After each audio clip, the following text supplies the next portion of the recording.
सेवा दल में जो मैंने देखा है, अभी 7 जिलों का जो मुझे प्रभार दिया है, उसमें एक नागौर रह गया, जिसमें डीडवाड़ा और कुचामन की तो मैंने मीटिंग कर ली है।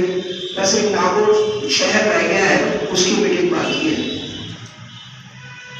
कुछ जगह जिले में सेवा दल बहुत अच्छा काम कर रही है, क्योंकि आज जहाँ मैं उपस्थित हूँ टोंक में, और टोंक के जिलाध्यक्ष ने खालिद भाई की सियार भरी है, प्रशंसा की है, तो निश्चित तौर पे ये मानिए कि खालिद भाई के नेतृत्व में कांग्रेस सेवा दल मजबूत स्थिति में है, क्योंकि मेन कांग्रेस कमान ने इसकी सियार भरी है, तो ये अपने आप में काबिल तारीफ है।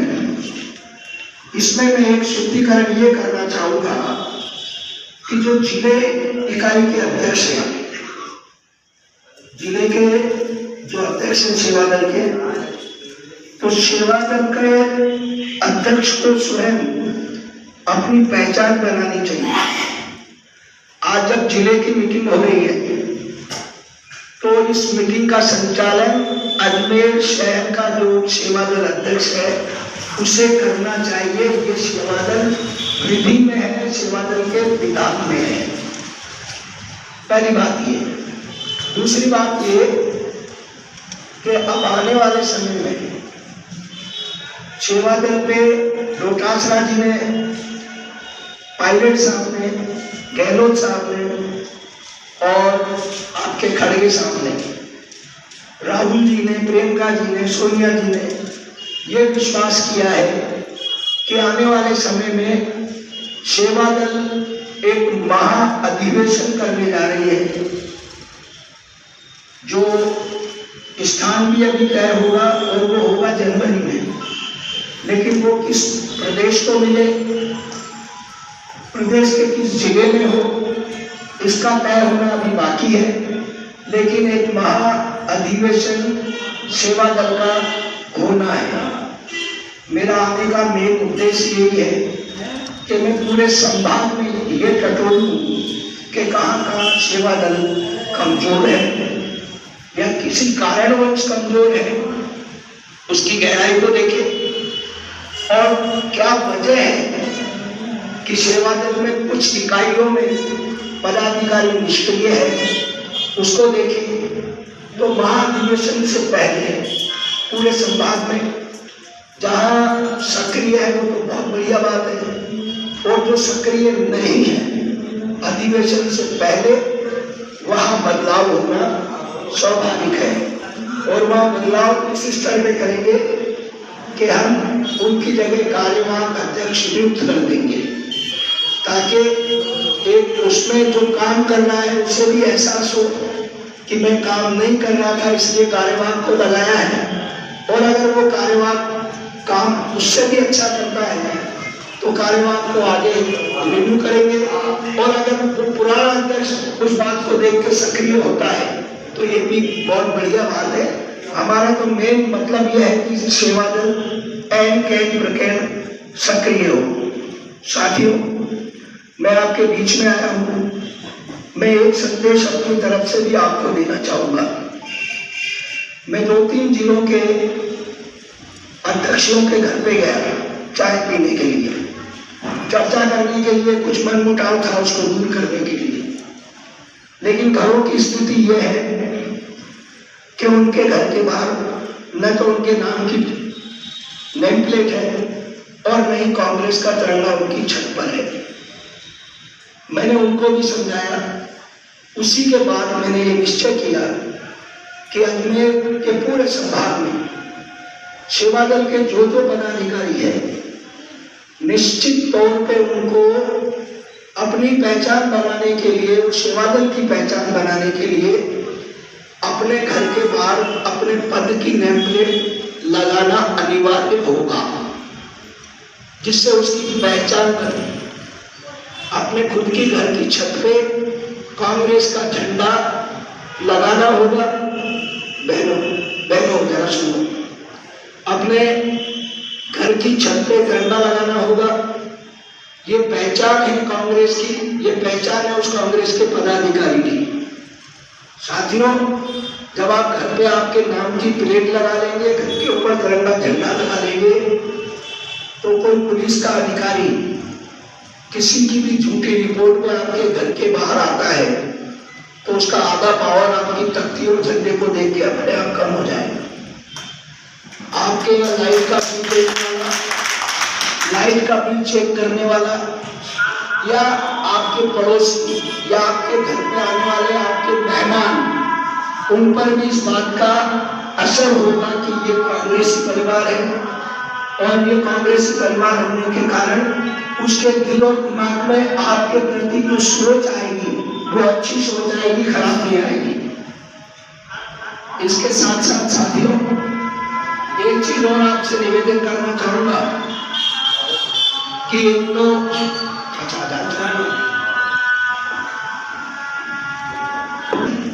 साथियों, इसी के साथ मैं एक चीज और निवेदन करना चाहूंगा। सेवा दल के सारे पदाधिकारी, और निवेदन करना चाहूंगा मैं खालिद भाई से, शहर अध्यक्ष से, यंग ब्रिगेड से और महिला सेवा दल से, और इन पर आशीर्वाद चाहूंगा शहर अध्यक्ष जी का, आदरणीय मेहरवा साहब का, कि 11 आदमियों की एक ऐसी टीम बनाए जो किट में बिल्कुल फिट हो। आप मेरी ड्रेस देखिए, सेवा दल की गणवेश में पूरा तरीके से फिट 11 जने, मात्र 11 जने, सारे, चाहे ब्लॉक के अध्यक्ष हो, चाहे जिला के अध्यक्ष हो, जन ब्रिगेड के, महिला ब्रिगेड के, वो एक साथ सूट बना रहे ऐसे सक्रिय, जो अपने सेवा दल की पूरी कार्यक्रम, चाहे ब्लॉक की हो, जिले की हो, शहर की हो, पदाधिकारी पर किसी प्रकार की कोई आपदा आती है, किसी प्रकार की कोई समस्या होती है, तो वो 11 आदमी तुरंत प्रभाव से अपने गणवेश में संबंधित अधिकारी के पास जाकर के बात करें और बात करके उस समस्या का समाधान करें। 11 जन, कोई पड़ोस में पड़ोसी से झगड़ा हो जाता है, चाहे जैसा हो, लीगल हो या अनलीगल हो, हमारे साथी की हमें मदद करनी है। वो 11 आदमी जो आप चूज करें अपनी इच्छा से, उनका एक फोर्स बनाए और वो 11 आदमी वहां तत्काल मदद के लिए पहुंचे। आपके वार्ड में, आपकी ढाणी में, पंचायत में, परिषद क्षेत्र में कोई वोट हो जाती है, कोई संघर्ष हो जाता है, पीए की जो बैठक होती है उसमें वो व्यक्ति अपने लेटर पैड पे शोक संदेश भेजे और उपस्थित हो। ये बहुत जरूरी बात है कि हम दुख में भी व्यक्तियों के साथ हैं, तो ये बहुत जरूरी बात है जो अपने को सेवा दल पदाधिकारियों को करनी चाहिए। जिला कलेक्टर संबंधित कोई बात है, 11 जन में बिल्कुल फिट होकर कलेक्टर के पास, एसडीएम के पास जाए, अपनी समस्या के समाधान है तो लेटर दे उसको और उसको कहे सर इसको लीगल काम है, इसे आपको करना है। जब तक आप अपने साथ के पदाधिकारियों के दुख में भागीदारी नहीं निभाएंगे, तब तक वो आपसे दिल से काम करने के लिए जुड़ेंगे नहीं। ये बहुत बड़ा काम है, ये समस्या का समाधान है।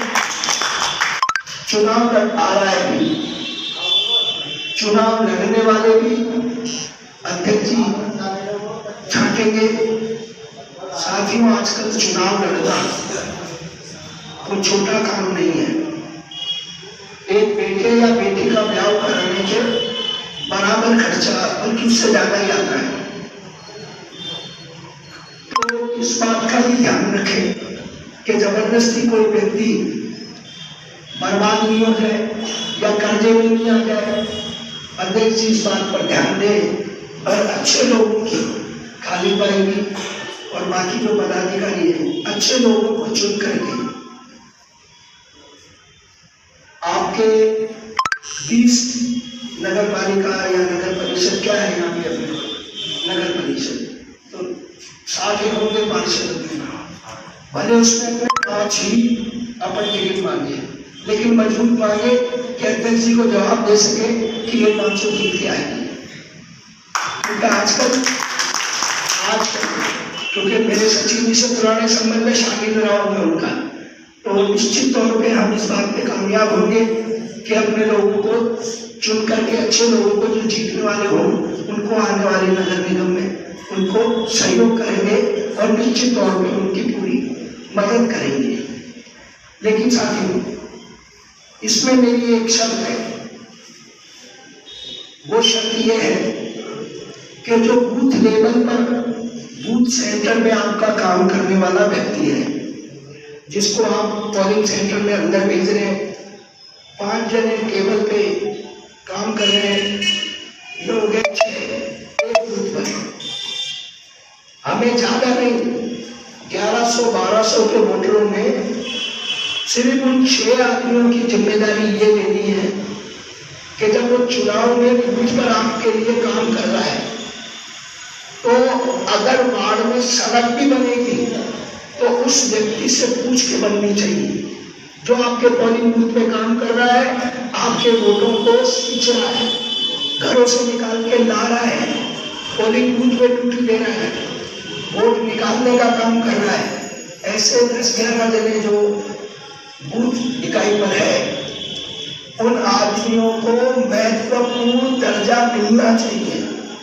पार्षद के द्वारा, एमएलए के द्वारा, जिला परिषद सदस्य के द्वारा वो ये मिलना चाहिए कि मेरे गली के बाहर फ्लेवर पावर खराब हो गया है, तो वो अगर बदले तो उसके कहने से बदले, लाइट खराब है तो लाइट सही हो तो उसके कहने से हो। जो पोलिंग बूथ पर काम करता है, आज पूरे संभाग में कार्यकर्ताओं की एक ही पीड़ा है, और वो पीड़ा मैं आपको भी बताना चाहूंगा और सारे कार्यकर्ताओं की तरफ से सबकी एक पीड़ा है कि चुनाव में हमसे काम लेते हैं, चुनाव जीत जाए उसके बाद हमें पूछते ही नहीं है, हमारा फोन ही नहीं उठाते, हमसे बात ही नहीं करते। तो ये जो पीड़ा है आम वोटर्स की, आम कार्यकर्ता की, वो हमारे नेताओं को देखना पड़ेगा, सुनना पड़ेगा और उनकी मदद करनी पड़ेगी। तब सच्चे दिल से कार्यकर्ता बूथ लेवल का आपके लिए काम करेगा। वर्तमान परिवेश में हर बूथ पर कार्यकर्ता रुष्ट है, नाराज है, लेकिन वो बड़े नेता के सामने नहीं बोलता है कि मेरी पीड़ा है।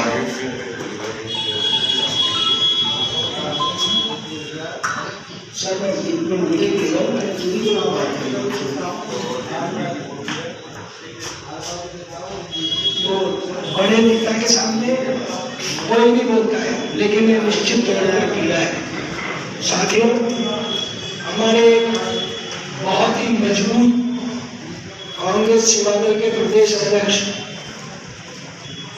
जो आप मान लो कि वो अशोक गहलोत और लोटासरा जी की आंख, नाक और कान है, उनके अनुमान है, उनके कहे हुए सारे काम NCP शेखावत साहब करते हैं।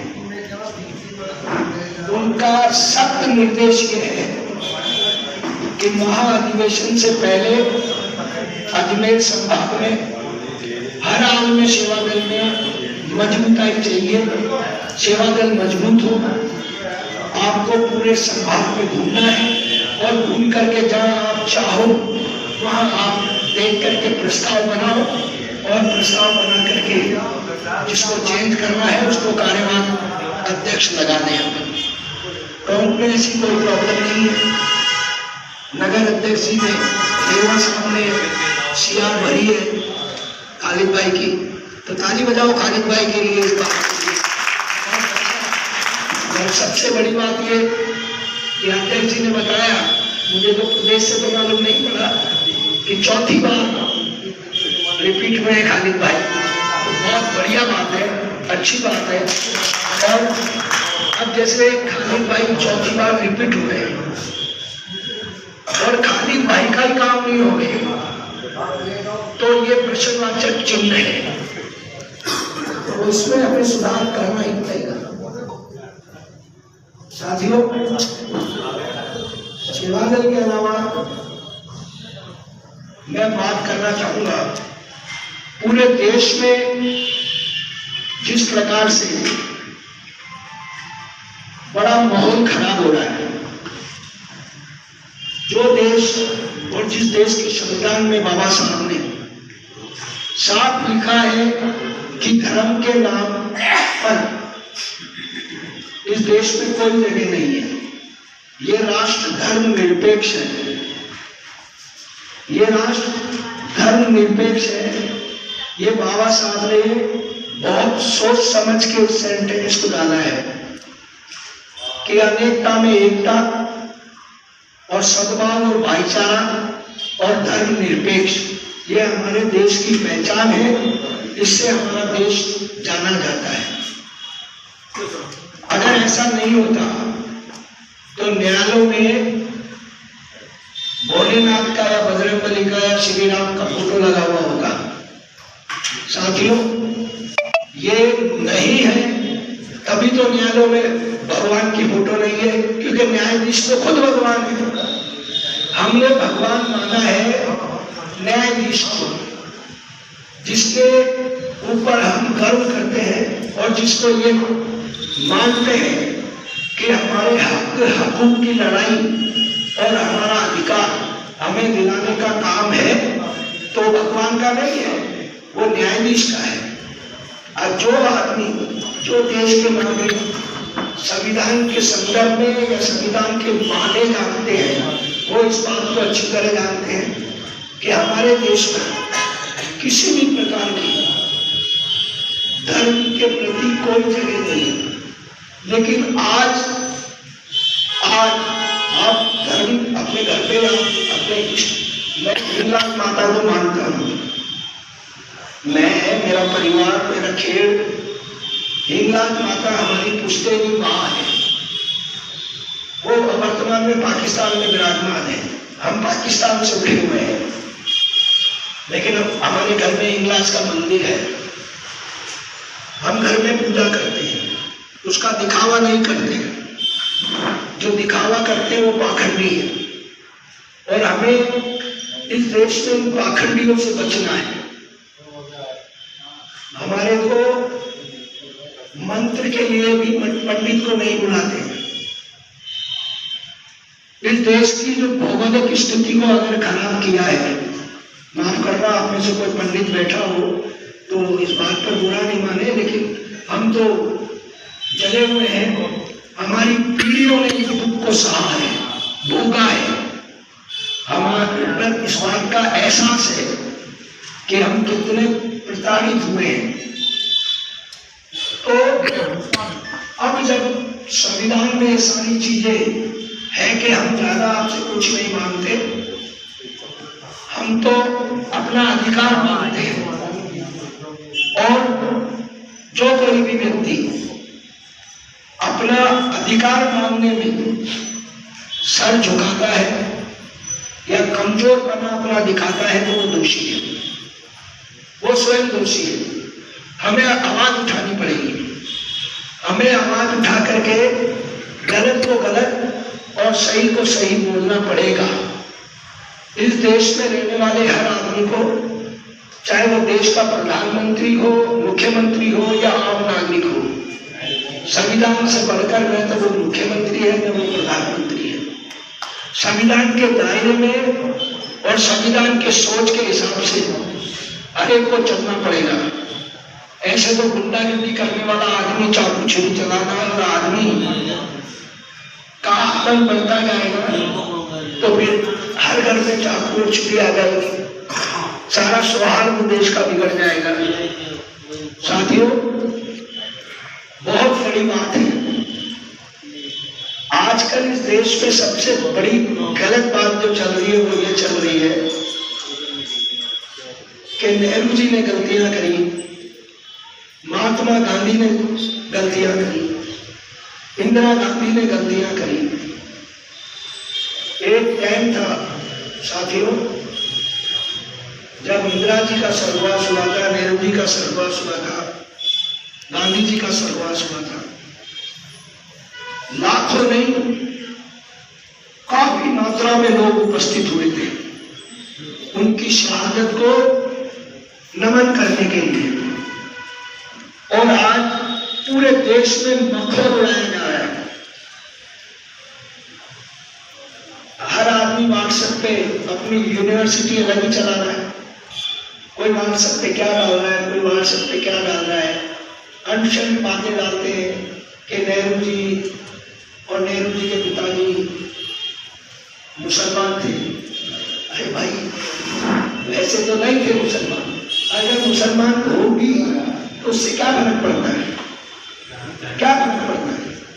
आज व्यक्ति कोई से समाज का क्यों ना हो, सबको अपना अधिकार है और अधिकार सबको बाबा साहब ने दिया है। और बाबा साहब के संविधान में ऐसा नहीं है कि खाली SC ST और के लोगों को ही अधिकार मिला है। मानवता के दायरे में, इंसानियत के दायरे में हर उस आदमी को अधिकार है जो हिंदुस्तान का वासी है। सबको समान अधिकार बाबा साहब ने दिया है। और अब हम सबको, जो भी कांग्रेस से प्यार करता है या जिसके दिलो दिमाग में कांग्रेस के प्रति लगाव है, उन लोगों को संविधान को बचाने के लिए जो देश में अभी चल रहा है उसको रोकने के लिए हमें एकजुट होकर के इन आने वाली समस्याओं के लिए लड़ना होगा और बहुत मजबूती से लड़ना होगा। तभी हम हमारे अधिकारों को बचा पाएंगे।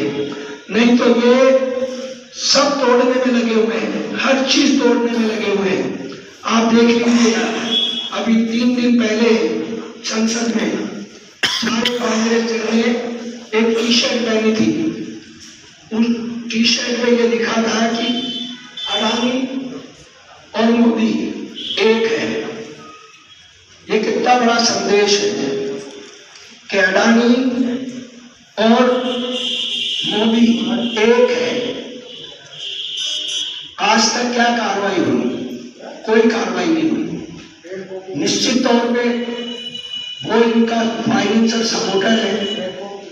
हर चुनाव में 500 सीटें हैं, अब 550 हो जाएगी। जितने पैसे देने होते हैं उतने अंबानी उनको अवेलेबल करा देता है। कहीं सरकार तोड़ रही है, कितने पैसे चाहिए वो देने को तैयार है। जब सरकार गिरेगी और बीजेपी की बनेगी तो उसको धंधा मिलेगा। अब आप देखिए धारा 370, क्या मैं और आप कश्मीर में प्लॉट खरीद सकते हैं क्या? नहीं खरीद सकते। कश्मीर में प्लॉट कौन खरीदेगा? अडानी और अंबानी। हमें हमारा क्या लेना देना? लेकिन देश के सौहार्द को बिगाड़ने का काम तो इन्होंने किया है। तो साथियों, हम सबको मिलके इस बात पर मनन करना पड़ेगा। ये गुंडागिरी से हमारे पास आ रही जीत को लूट के ले जाते हैं अपने दिमाग से, अपने सहयोगी के सहयोग से। ये ईवीएम में ऐसी कलाकृति करते हैं कि पूरे देश का मीडिया, प्रिंट मीडिया क्या कह रहा है, कुछ मतलब नहीं। बड़ी जीत को ये अपने खाते में ले जाते हैं और छोटी जीत सहयोगी संगठन को दे देते हैं। तो साथियों, ये बहुत विचारणीय मुद्दा है, विचारणीय बात है। हमारे बुजुर्गों ने देश को आजाद कराने के लिए बहुत कुछ योगदान दिया है, बहुत कुछ किया है। अब हम लोगों के ऊपर है कि हम इस आजादी को कैसे बचाए रखें, क्योंकि ये तो इस देश को गुलामी की ओर ले जा रहे हैं। धनाढ्य और पूंजीपतियों की सरकार है। धनाढ्य जैसे कहे, पूंजीपति जैसा कहे, वैसे ये करने को तैयार है। ये लोग पूरे देश की, अभी तो खाली बड़ी बड़ी एजेंसियां, बड़ी बड़ी कंपनियां इनको ठेके दे दी है। आने वाले समय में कोई अतिशयोक्ति नहीं कि यह हमारे देश को किसी पूंजीपति के पास गिरवी रख दे और इनका तो देश छोड़ के भागना निश्चित है। ये जो कहते हैं ना कि हम तो थैला उठा के चल देंगे, हम तो क्या है झोला उठा के चल जाएंगे, और निश्चित तौर पे ये भागेंगे और देश को गिरवी रख के जाएंगे किसी पूंजीपति के हाथों। तो साथियों, हमें हमारे देश की सुरक्षा के लिए, हमारे खुद के आत्मसम्मान के लिए हमें हमारे संविधान को बचाना होगा। अगर हमारा संविधान बचेगा तो हम सब, मैं मानता हूँ, सुरक्षित है, अन्यथा आज की डेट में हम सब असुरक्षित है। धन्यवाद। जय हिंद।